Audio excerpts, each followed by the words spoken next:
ورحمة الله وتعالى وبركاته. مرحبا بكم في فيديو جديد. اليوم ان شاء الله غادي نشارك معكم صلصة البيتزا المنزلية الرائعة سهلة التحضير، واللي كتكونوا عارفين اش كديروا فيها، واللي غتخليكم تستغناو عن شراء صلصة البيتزا. وهذا اللي زوين في هذه الصلصة انها متعددة الاستعمال، تقدروا تخدموها في البيتزا او لا في الدنجان المعمر. وكنتمنى من الفيديو يعجبكم، وكنتمنى لكم فرجة ممتعة.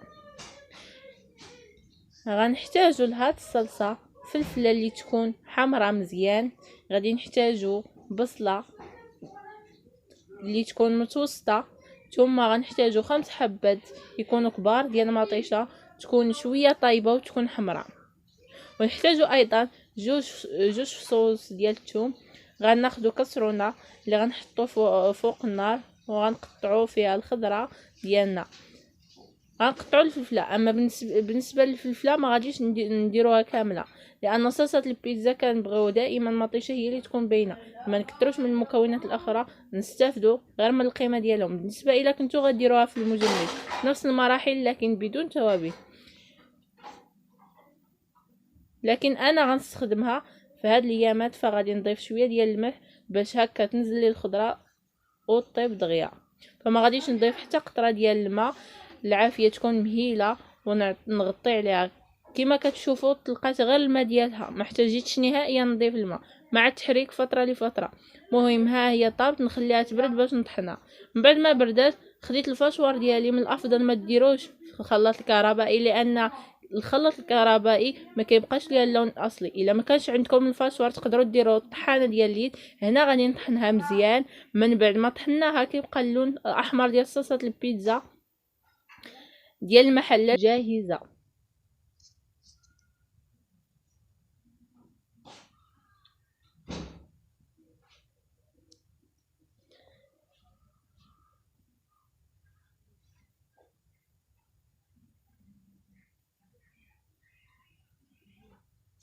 هنا غادي ناخذ نصفيوها من الزريعه او القشور اللي كيبقاو فيها، باش كنحصلوا على صلصه رطبه.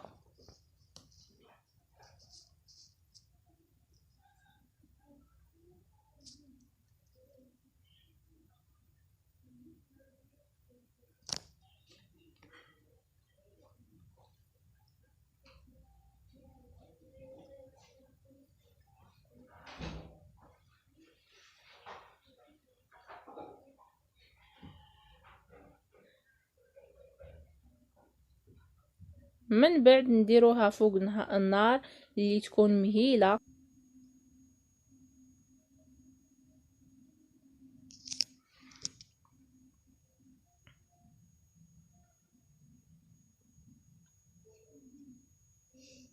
نضيفوا ليها زيت الزيتون،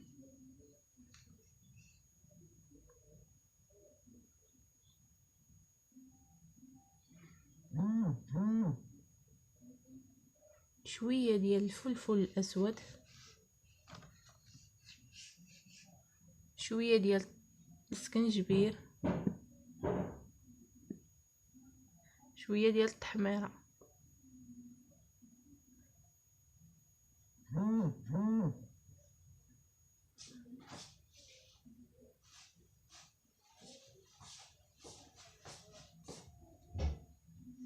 نحركوها حتى تولي صلصه ثقيله.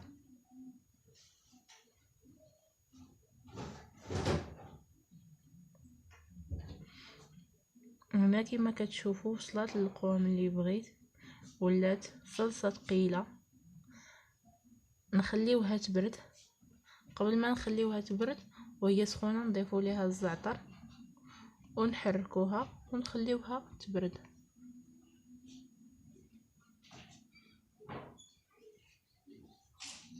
هنا من بعد ما بردات جبت واحد الاناء اولا قرعه، غنوضع فيها الصلصه ديالي. كما كتشوفوا صلصه رائعه، كتجي بحال صلصه الحانوت.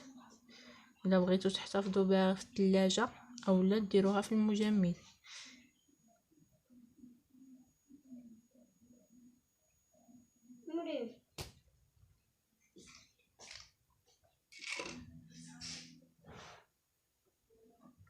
هنا كنضيف لها زيت الزيتون باش ما يوقع ليها حتى حاجه. فيما تبغيو تهزوا منها، تهزوا ديك الزيت وتعاودوا تضيفوا زيت جديده باش تحافظوا عليها لمده اسبوع، وكتجي بحال الصلصه اللي كتباع جاهزه. صراحه كنتمنى تجربوها لانها تستحق تجربه. بالنسبه للكميه اللي جربت معكم كتعطيني هاد القرعه بالضبط في الكميه اللي غتخرج لكم. هذا هو الفيديو ديالنا ديال اليوم، كنتمنى يكون عجبكم. ما تنسونيش من لي لايك ديالكم والتعليقات اللي كنرحب بها، والى اللقاء الى فيديو قادم.